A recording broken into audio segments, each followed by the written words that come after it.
If you just discovered that you have an anxious attachment style, you may be feeling a little confused, a little overwhelmed, and you may be wondering, what the heck do I do now?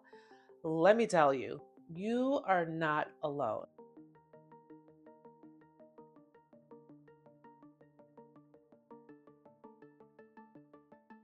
Hey, I'm Nadia Edwards, and I know firsthand how tricky it can feel when you're dating over 40, especially when you're trying to figure out the attachment styles and how they actually have a role in dating. That's why I'm here to be your guide, to be your wing woman, to help you feel supported by a community of women who are on the same or maybe on a similar journey. So if topics like attachment style and developing secure connection resonates with you, hit the subscribe button so you do not miss a thing.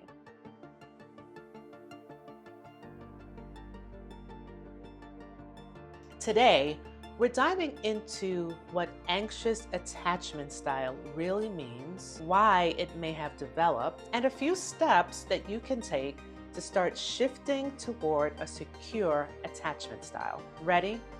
Let's get started. Anxious attachment is often rooted in this deep need for connection. You might find yourself seeking constant reassurance or just being really worried about your partner's feelings. This can make dating feel really emotionally intense, especially when you're over 40 and dating and you are really longing and seeking a more secure, lasting connection.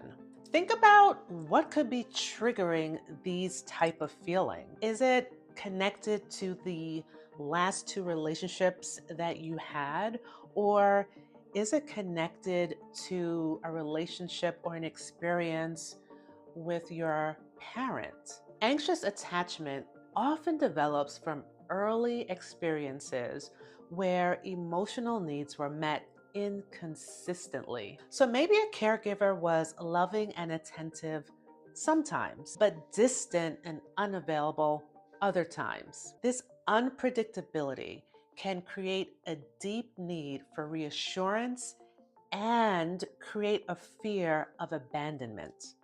For many women in midlife, these patterns can be reinforced by past romantic relationships. Experiences where your partner was, emotionally unavailable, or he was inconsistent, or he left you feeling unsure about where you stood in the relationship. So these repeated disappointments can deepen anxious tendencies, making it feel even harder to trust or build any type of secure connection. So, some common triggers for anxious attachment can look like a partner pulling away or being less responsive than usual, feeling unsure about where you stand in a relationship, long gaps in communication, like a delayed text response or last minute cancel plans,